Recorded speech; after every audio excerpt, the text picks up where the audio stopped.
Hello, hello, everybody. Welcome to another episode of Let Fear Bounce. This is Kim Langling, your host, and I am so happy that you're deciding to spend a small part of your day today with myself and my special guests today. Guests, that's right, plural, folks. Pop an S on the end of that word. I have two guests today, Lisa and Joanie Pimentel.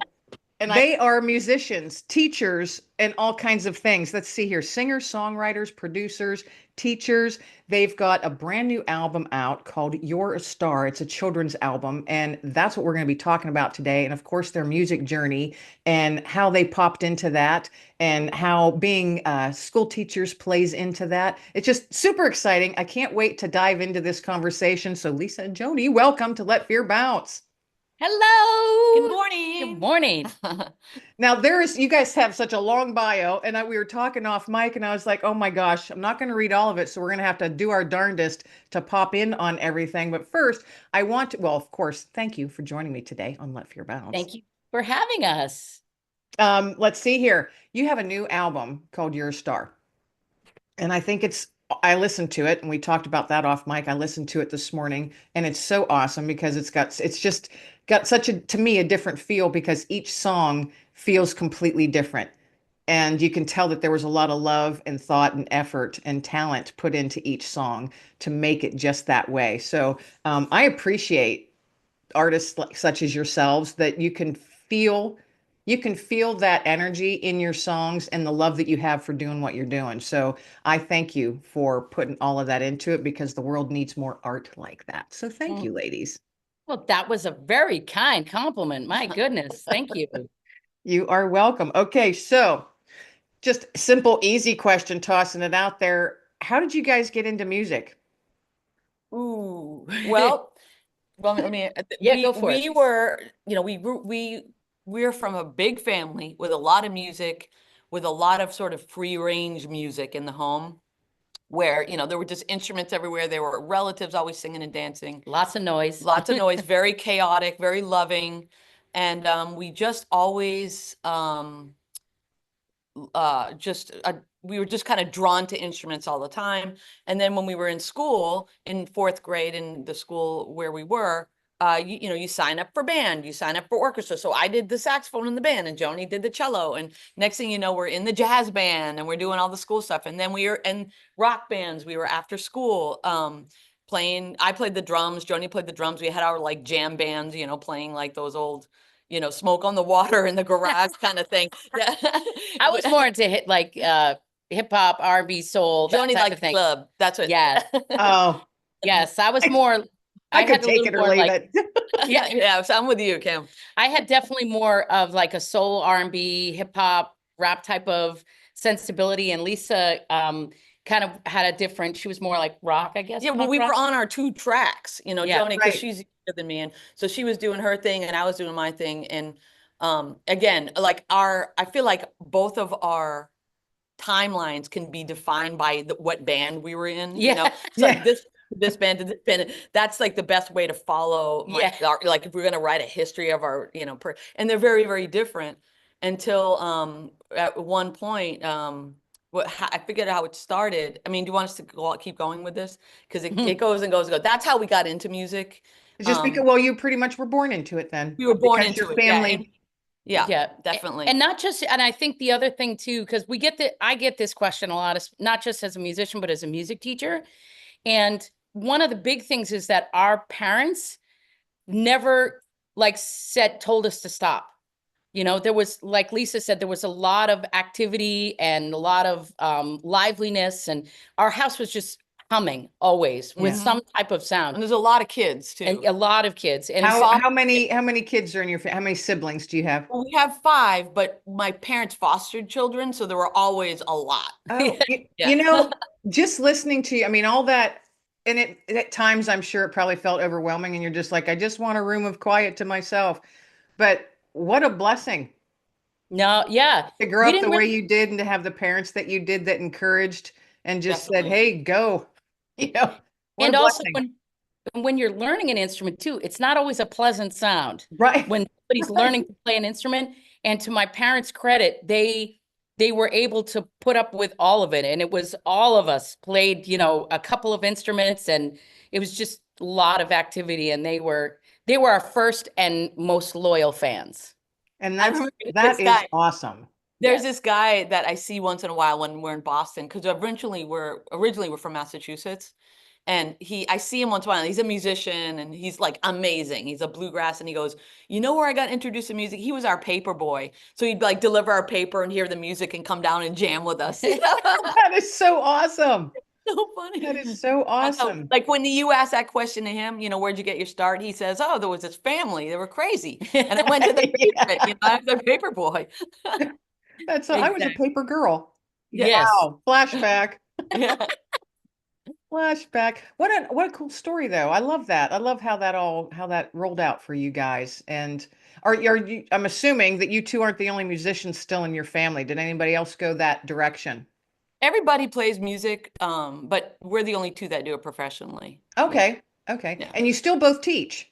Yes. Yeah. We're here right now. The class will be, we got 40 minutes before these terrorists come through the door. No, they're wonderful. They're terrorists. they're wonderful. So, oh, stop it. So, do you both teach music? We both teach music, and we both teach music at the same school. Wow. Yes. Can you imagine? I showed up that first day and Lisa was there, and I was like, what a coincidence. I'll tell you the story how we got here though, is because that when we were in Boston, Joanie was with an R&B band that called Super Honey. And they were playing like Maceo Parker and all like crazy. And then I was in this punk band called Heidi, and my band got signed to Warner Brothers out of Boston. So I came to LA and we did that whole thing for a while. And then, you know, the whole record thing, it was really super fun. But then like it usually does, it just kind of fell apart. And you know, teaching for both of us, I think it's fair to say for you too, is really the soul. You know, we're meant, you know, this is what we love to do. We love to play music too, but working with children is the best. So, yeah. And I just missed it. You know, I was, after being out of it for like 3 years, because I was a high school band director in Randolph, Massachusetts before that. And it was like, I really longed to teach again after 3 years of all this jaded, crazy, backstabbing music industry. So I started looking for jobs out here in LA, and I got such an amazing job at this school that I love so much. And we needed I was teaching 5th and 6th and instrumental, and then the K through 5th teacher retired. And I'm like, Joanie, you got to go for this job. So she ended up going for the job, and we're both here, which is crazy. But it was at that point where we decided to actually have a band together. That was more of a partnership. And that's when we started No Small Children, and with another teacher at our school who now is now a principal 8 hours away from here. So it's kind of hard to keep that going. Yeah. But Joanie and I had always really talked about doing a children's album, and we never did. And it was like, you know what, let's do this. Let's just like set the time aside and do it and finish it. And as we were doing the record, we came up with, you know, the idea of the hat ladies, which our mom is, we figure like a hat lady, you know, wearing a lot of hats. And plus we love hats, especially these hats. I mean, where else could you wear this hat? No, they're awesome. Those are awesome hats. I want one. Yeah. It is pretty awesome. I have to say I had to reorder it because I have a giant head, and I had to get a bigger one. And they wouldn't let me return it. So now we have another one. So if we get another lady that's going to be in the band, at least we have a hat. Yes. So are they do you always keep them the same colors, pink and blue, or do you switch them out? Well, my hat doesn't fit Lisa, and Lisa's hat doesn't fit me. So we always because you have a giant head. Sorry, yes. Mine's like a double extra large, and Lisa's like medium. So it would come down to here. Yeah. Exactly. It'd be a totally different interview. Yeah. Those are awesome hats. Thank you. Love them. Yeah. But when we made this record, the thing about it was, and I was thinking about this, is that a couple of things. One is that what the thing about making a record is that it's a lot of work. Like people don't realize how much work it's really a lot of work and attention. And with a full-time job, like where we work full-time, that means, you know, when you get home from work, it's like you eat dinner and then you get to work. You either go to the television or you go to the studio, you know, and I'm a producer, so I have a studio at home to do all this. And Oh, so awesome. it's like my husband would go to the couch and watch TV, and I would go, okay, let's go to the studio and do it. So it wasn't a matter of, not having the time or energy. It was about not procrastinating in that moment every night. Like, okay, I got to go right now. I'm going to work for 2 hours and then come back and watch And TV. weekends too. Oh yeah, Sure. hours, Yeah, so, lots of time on the weekends. and we wanted to finish it by, like, we set a deadline for ourselves, and we met it. And I thought we would have 10 songs, but we only had 9, but that's okay. And many of them had been written years before. Yeah. But when we curated it down, we only really had 4 songs. So we wrote 5 more to kind of fit a narrative loosely, And I think also the intention of this album was very different in many ways from other recordings that we've done in the past. We were sent it through a different filter, in that, working with children every day, I can tell you, as from a perspective of a music educator, especially for very young kids, there is some great music out there, and there's some really sticky, sweet type of cotton candy singing down to them. And Yeah. and I also remember when my own children were that age, were that little, and listening to a song on repeat multiple times. If you're going to make a family listen to a song on repeat multiple times, it should be something that they also enjoy. And that is Right. true for movies and shows on TV and music. And now kids are listening to the music that their parents listen to because of streaming. They just don't consume music the same way. So if we were going to do something, it needed to be appealing to the whole family, and also not singing down to the kids, but singing messages and themes that really resonate with them and also resonate with their parents. It's funny you say that, but I want, like, for me, we it's not like we went into the process with that in mind. It was more like, we're writing songs about experiences that we're having with children. Yeah. Like kids that are terrified to go to, like the song When I Go to School is written about an actual thing, like where I witnessed the child that was, really struggling on the first day of school. He was here, but he was struggling to go to the class because of all the fears and, what's going on in his head. And as educators, it's at sort of the core of our being that to take children seriously. And because it's easy to just say, oh, that kid, just suck it up, kid, get in there, Yeah. or rather than, it like really trying to feel what, understand why they're feeling that way and take them seriously and listening to them and helping them get through that moment, the next 10 minutes, and it's like a powerful moment, and it's really important for that child, and to write a song about that little thing. And then it becomes, because it is real, it becomes real to people. Because we've all felt that. And, even coming here to talk to you, I had a little of that, So it's so when the intention is less about before and more about just reflecting who we are as educators and musicians. And I guess I didn't just reframing what I was saying before. Like, that's how I write music. When I'm writing music for kids, that's the filter I send it through. So that's something that we have always done. So the songs that were written before the album were written with that understanding that, we want everybody to be able to hear something for them. We wanted for them to feel that they can, part of their own story is reflected in the song. Yeah, Joanie's like, and the way, as you ladies are talking, I can't help but think that, well, of course, first off, it's the parents who typically purchase the music, depending upon the age, to a certain age of their children.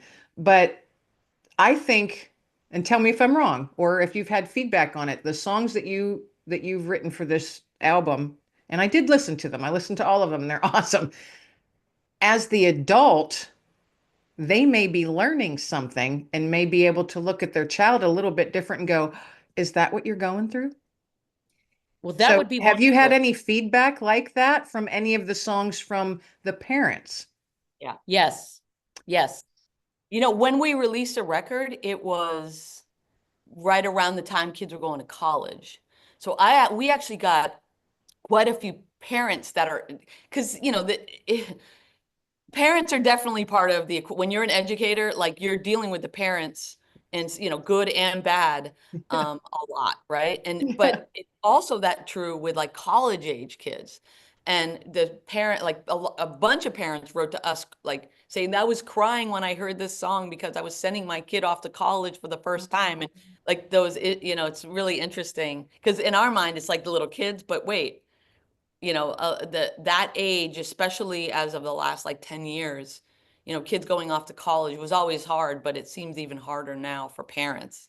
But yes, the answer is absolutely yes. The parents love it because they're learning and they feel like their child is learning when they're listening. Well, I'm looking forward to listening to it again. Awesome. Yay. Awesome.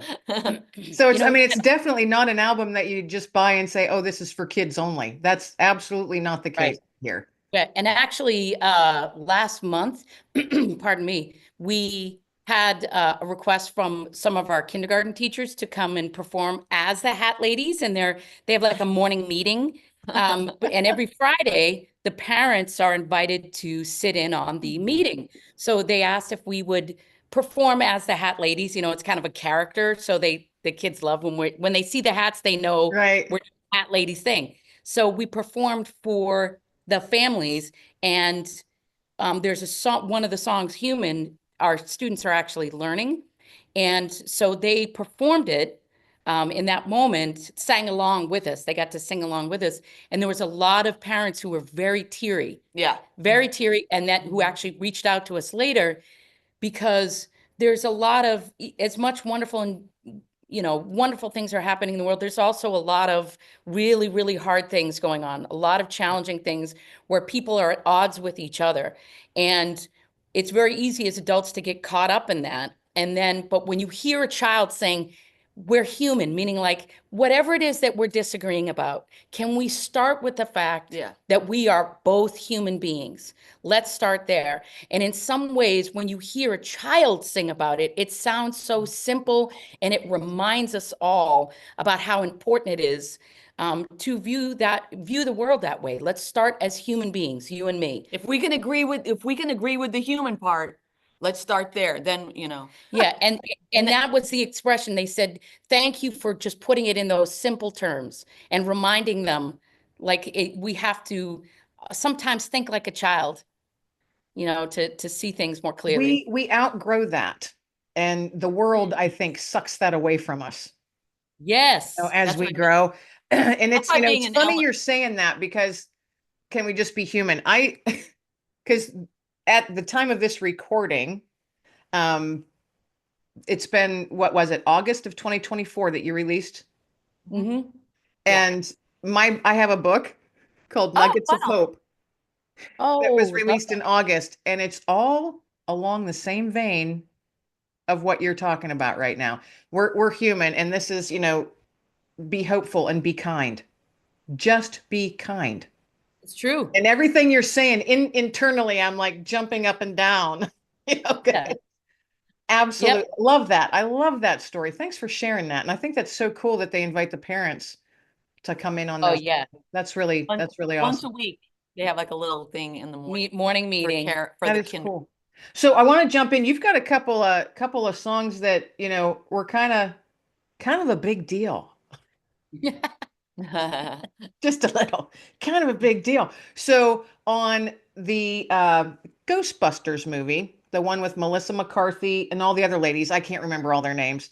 But that version of the Ghostbusters, you had a song. Well, the Ghostbusters, the song was was played during the ending title credits. So, okay, when that happened, were you like going, "Holy crap, look at us"? Yes. Yeah, it was a little like getting shot out of a cannon. Yeah, it really at that point, because that particular song, that placement of that song, actually led to a lot of other opportunities after that. We had more film placement, more television placement, but that was the first big, break, I guess, that happened. And we got to go to the red carpet event Hollywood Boulevard. You got to go to the premiere. Oh yeah, went to the premiere. Yeah. We got to walk the red carpet, and they played our song 3 separate times while we walked the gauntlet. Just walking back. Yeah, but they played it 3 times. I would be peeing my pants. Yeah, it was really with our husbands too, which is really That fun. is so Yes. cool. And they were all dressed in like black, blazers and stuff. So they look like our security. It was Yeah. really funny. Oh, Just how by awesome. coincidence. But we get that the way we got that, because how do you do that, right? How do you get That your was my song? next question. How in the world did that happen? Well, the thing is that when you're in a band and when you're a musician, like especially when you're a musician doing original music, you're always hustling, right? We're hustling constantly. It's like, oh, my grandfather's cousin on the third Right. side, Right. works at blah, blah, blah. So I you're like, hear oh, here, can you give him my demo tape? So it's like a life. Demo. Did you say demo I did, because it was like Man, what I I'm know, talking I know what it is, but I bet you some of my listeners won't. or a demo. Okay, a demo a like thumb drive. a thumb drive, a link, a file, whatever. Yeah, I know. A Demo QR tape is good code. for me. A website, a streaming. But like, you just you're constantly trying to give it to the right person, because it does only take one, maybe two, maybe three people to kind of trajectory you into a whole new world that you didn't even know was there. So we knew somebody working on the film, that we just happened to know. And what happened was the band we covered, it was Halloween, and we covered Ghostbusters at A at Halloween a show. Halloween show. It was like a rock and roll club show, really fun. We dressed up at Ghostbusters, and somebody said you should record that. So we did, We're because like, we could. So okay, yeah. we'll do it. So we recorded Ghostbusters, and it came out really, really good. Now, did you And have then to get all kinds of copyright and license stuff like that in order to do it? only if you make money on it. So you pay a licensing fee. So, yes, with this, we had to make sure we got the licensing, but usually it's not a big deal. Yeah. So you just have to pay for Yeah. it. And so we sent it to my friend, or our friend that works there, and let it go. And because we just heard it was happening. We're like, oh, we have this, we're just going to send it off. Yeah. Right. And then like 8 months later or something. Yeah, like, we just assumed it like, died on the yeah. vine. We get a call from the studio, Sony Pictures, saying, oh, we want to use your song. And the thing, we're like, what? We didn't even have a lawyer. So we had to we had Just 6 like, we hours, just made the song. Literally. 6 hours to get all the paperwork. We're Yeah. like, we need a lawyer. They basically said they're locking the film, which in the industry means like that all the components are going to be locked in place. And when they said you have 6 hours, that is not an exaggeration. Yeah. They said if you want to do this, you have to basically get your lawyer to sign this contract, and then we can get us to sign it and come back. And we did. We did. We did it, and we got our song in there. And I feel badly for the person who we replaced, because there was probably a placement in there already for that part. I wonder. We have no idea what it was. Because 6 hours, I was going to say, is that typical to give 6 hours notice? No, I mean, but that's it was crazy. They always tell you have 6 hours because they want you to expedite. Right. So, but you probably have 24. Or you probably have like more. a month. Yeah. A month. Or a month. We really did have. Yes. It was locking on that Sunday. Well, and it's also we don't want to make any assumptions, so we just went ahead and did it. And the other part of this is that the director, the reason why it came so last minute, is that the director actually didn't even hear this track until last minute. And then when Paul Feig, when he heard it, he fell in love with the track and the song, and asked the music director specifically to seek us out and make it happen. And he actually included our music in another film that he did after that. So he's been a real champion of ours over the years, and we really appreciate Paul Feig. But I was just going to say, there was another film that you had music featured in. So what was that other film? Was it called A Simple Favor? A Simple Favor, right. That was 2018, I believe. Yep. And the song was called Les Tombes Filles, which is our drummer. Well, because Erica Weiss, the music supervisor, who was also on Ghostbusters, she said, hey, do you guys speak French? And we're like, and it turns out our drummer speaks French, right? Yes. So we're like, okay, because they wanted it in French because it was a French song. So our drummer actually sang it. And that was the first time she ever sang on any recording ever. And it ended up getting in a movie. Yes. Exactly. Okay, that's just exciting. That's exciting. It's very exciting. I was looking at, because I had never heard the song, and so I was researching, looking into it, and I found, and I can't remember the lady, it was a young lady in 1964. Yes, I'm Each trying to time. remember the name. The name eludes me right now. Yeah, and I'm drawing a complete blank too, but I yeah. was just excited because of all the band, because I play all the band instruments. I was just so excited to be able to record it when I heard her version because it had the horns. And it was so funny on the recording because they needed it to be like 7 or 8 minutes. So they kept saying it back, oh, we need 30 more seconds. So we just like add a More solo horn or whatever. section Yeah, and And every solo was like a different trombone instrument. or a trumpet. And I'm like, woo, geeking out about it. And then he called back and he goes, yeah. Can you turn that trombone solo to a guitar solo? Oh, can you make that trumpet solo a guitar? He just wanted guitar. And I'm like, bummer. Okay. yeah, bummer, because you were having a blast. Somebody was a band nerd in Yeah. high school. Guess Yeah. which one? So Nothing wrong with But he ended that. up, but not, we released the one with the horns because the that's band true. gets Yeah. me. Yes. Yeah. Very cool. Very cool. Is that the world is just bombarding children with messages that aren't about love and aren't about getting along and aren't. Right. So it's like, we're like still believe in all these things. And, I You feel, guys are nuggets of hope. Yay! But hold on. we have to get ready to wrap up because this has gone really fast. Want to ask you real quick because you mentioned it earlier. You said you get that little feeling in your gut or whatever, little nerve, little fear. For both of you, when you have that little nugget of fear that comes in, and it does for all of us, whether it's nerves or whatever it is you want to call it, how is it that you take care of that? So you're just like, I always say, Kim, time to pull up your big girl panties. So for you guys, if you get that little nerves, those butterflies, going to a premiere, for goodness sakes, you can't tell me that wasn't a little nerve wracking and you weren't sweating just a little bit under the arms. So what do you do to combat that?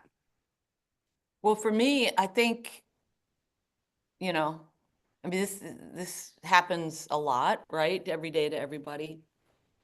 I think, what I try to do is I just pare it all down, and it's like, the metaphor would be there's this huge mountain in front of you and you just look down and take one step. And that's what I try to do. And a lot of times it's being creative for me, like when I'm especially when I'm fearful, I just slow it down. I slow down the moment and I try to create something on a page, um, but just taking one little step. And I just try to really think of it like that, like there's a mountain and I need to take one step at a time. And hopefully, uh, and then also the other thing that for me is like, it's all about, I was thinking about this yesterday actually with, because about what I can do in right now in my, as a to participate in what's happening in the country, and for me it's about community, and trying to find communities that feel like I'm connecting with people and try to be a light in that community and do my best to be my own light and then hopefully inspire others to be light or be maybe inspired by other people, but finding communities that really start with the whole idea of the human song that, we're human and let's just start there and let's have a community of people that value that, and start there and maybe that energy will collect more energy and collect more energy. And so me, it's just about that first little moment of spark of light. Um, that, I feel like the question is hot for me right now, so it's, that I'm doing that. I'm trying to do Now that. I so much of what you're saying I resonate with because so much of what I'm an author, and so I might not write songs, but I do write little stories. And a lot of them, I always have to have a nugget of hope and a little spark of light. And I'm always saying that you got to spark somewhere. And Yep. when you said you wanted to be your own light, internally, I just like became giddy, you know, because you do have to be your own light because you can't shine your light for others unless you do spark your own light. It's true. You And know, so and if you can't shine your light for others and others can't see it, then what's the point? Toss it. true. And that's how I'm always saying, toss those nuggets of hope out there, toss the stuff like confetti because the world desperately needs it. It's very true. And as far as what I do to Okay. what I do to process like fear and anger and just generally negative feelings. And for me, a lot of times anger is the face of my fear, or the face of my hurt is anger. And so I think I just label those feelings as ick. It just feels icky. And there's some days and sometimes I just feel like I'm full of bees. And so there the first thing I try to remember is that tough times don't last. Tough people do. So sometimes I'm just going to have to toughen up. And the second thing is that it needs a conduit. I can't hang on to it. If I hang on to those feelings, it will attach to my bones and become resentment. And I don't want it to be that way. It's not a joyful way to live. So the nice thing about music has always been my conduit, has always been the path, how I get the ick out. Yep. So in particular, singing does it for me. There's something about that, that the process of singing that literally always makes me feel better. The thing that sometimes causes people to feel nervous is the thing that I feel like if I'm nervous or uncomfortable or angry, I just got to get on stage and sing. I just got to sing it out. Just got to play it out. And it is in that process of getting that ick out, it transforms into something awesome. And that when I hang on to it, there's no transformation. I have to get it out. And I'm always saying, it's actually, it's something my brother said years and years ago, and I grabbed onto it.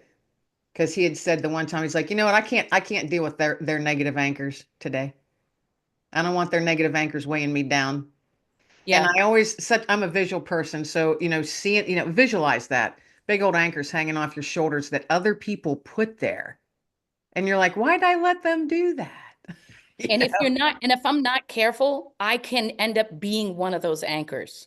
Indeed. And I don't want to be that way. I don't want to be that If way. you let all that heavy crud ick stick to you, That's as soon right. as you said ick, I'm picturing green slime. Yeah. Yeah. If you let that Gotta get stick it to you and out. drip off you, that's going to rub off on other people. It will. Yeah.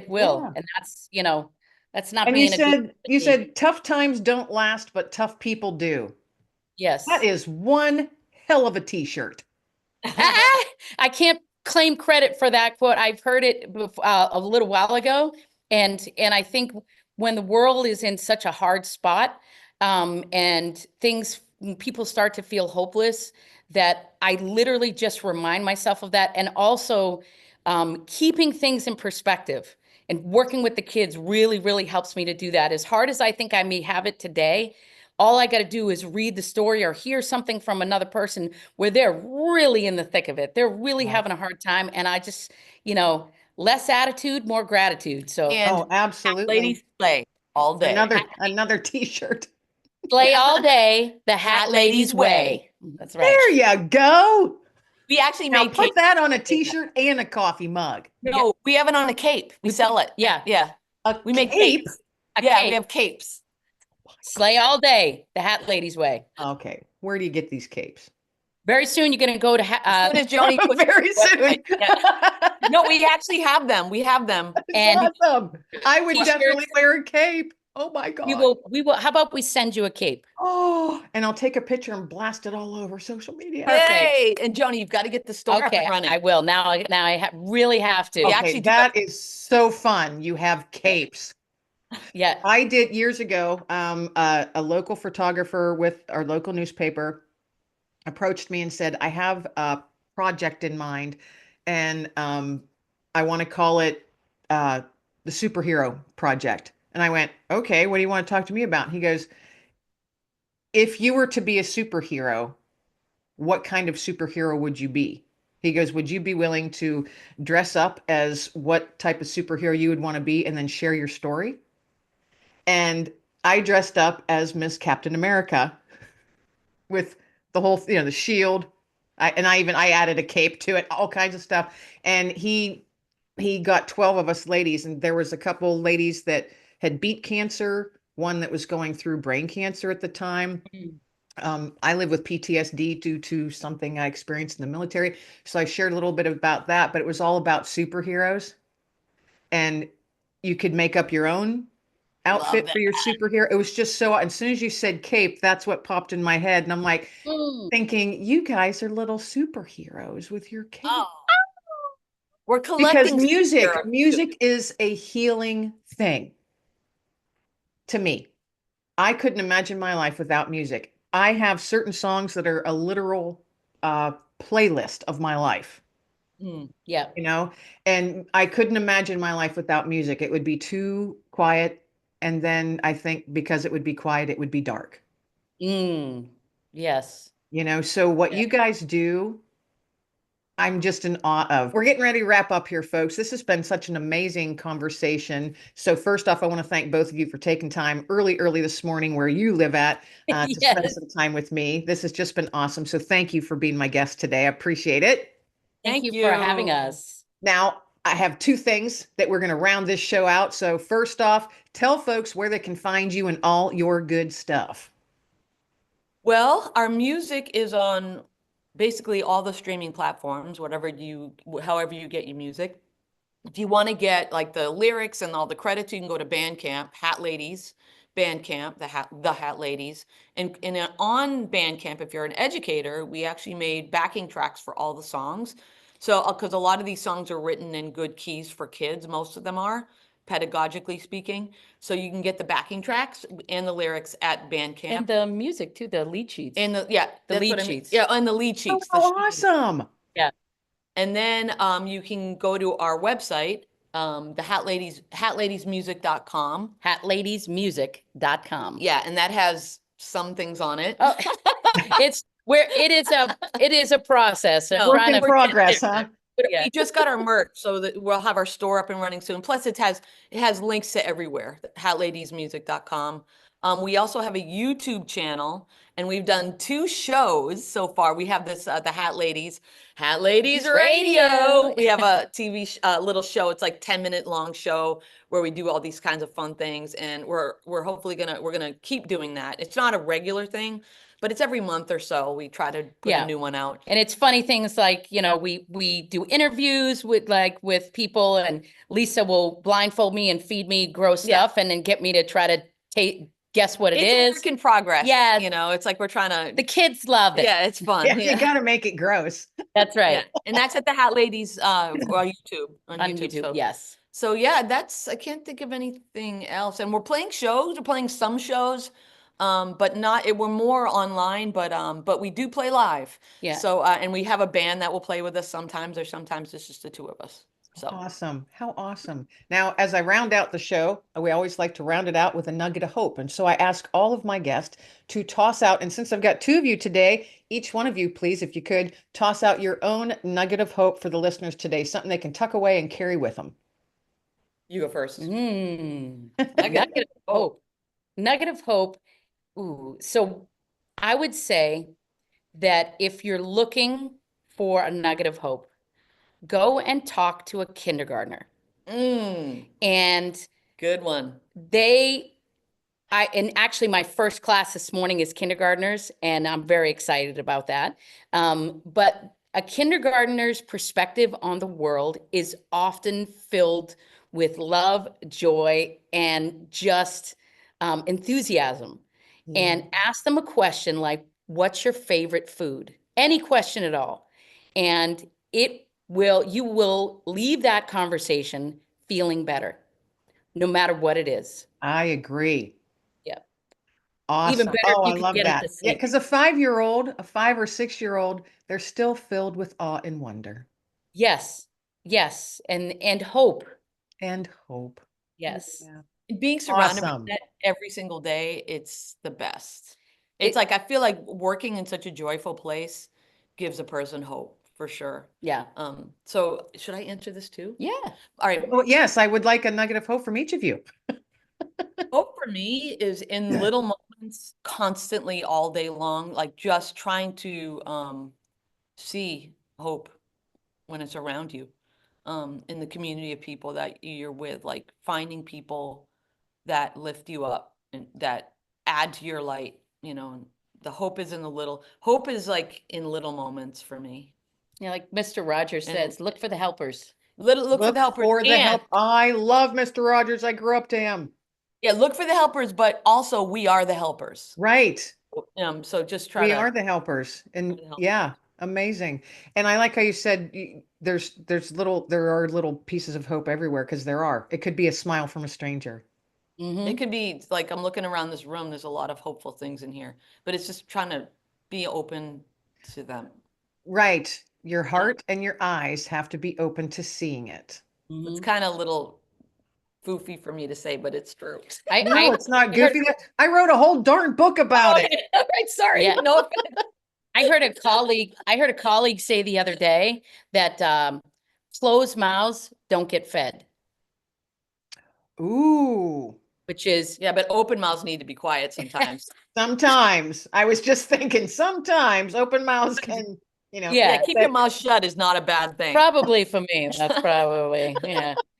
And on that Ladies, note, we actually, this has been so awesome. I have truly enjoyed this conversation. I loved having you on. thank you so much. Have a wonderful day, Kim. We really appreciate it. Thanks, Kim. Thank you. Thank you. And everybody out there listening, I hope you enjoyed this just as much as I did. And be sure to tune in each Wednesday, like, subscribe, all that jazz on Spotify, all kinds of listening platforms, as well as YouTube under Let Fear Bounce. This is Kim Langling, your host. Everybody be well, stay well, and above all, be blessed. Thank you so much for tuning into today's episode of Let Fear Bounce. Your time is precious, and I am so grateful that you chose to spend just a small part of it with myself and my guest today. If you've enjoyed today's conversation, be sure to like and subscribe so you don't miss our weekly nuggets of hope and inspiration. And remember, folks, let fear bounce, because you've got this. So until next time, folks, keep your light shining bright.